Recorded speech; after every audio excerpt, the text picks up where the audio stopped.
पाटलांनी व्यासपीठावरच अजित पवारांना कोपरखळी लगावलेली आहे। कार्यक्रमाला गुलाबी शुभेच्छा देण्यासाठी अजित पवार उपस्थित असल्याचे यावेळेला सतेज पाटील यांनी म्हटले। सतेज पाटलांच्या वक्तव्यानंतर कार्यक्रमात एकच हास्य पिकला। सगळ्यांचा एक कौतुक सोहळा या ठिकाणी होतो याचा आनंद आहे आणि विशेष करून आज दादा देखील या कार्यक्रमाला आलेले आहेत गुलाबी शुभेच्छा द्यायला।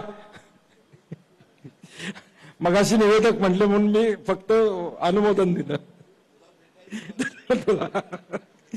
दादांचे मनापासून धन्यवाद या ठिकाणी आहेत। सगळ्यांचा एक कौतुक सोहळा या ठिकाणी होतो याचा आनंद आहे आणि विशेष करून आज दादा देखील या कार्यक्रमाला आलेले आहेत गुलाबी शुभेच्छा द्यायला।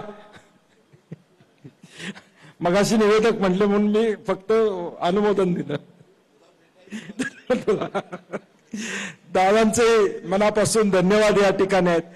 रायच्या कृपेने तुमच्या आमच्या सगळ्यांच्या मनातल्या सर्व इच्छा आकांक्षा पूर्ण होत अशा शुभेच्छा सतेज सर्वांच्या मनातल्या आशा आकांक्षा पूर्ण हो। तुझ्याही मनातले हो, माझ्याही मनातले हो, मेधाताईच्या मनातली हो आणि रवींद्रच्याही मनातली हो। चालेल ना?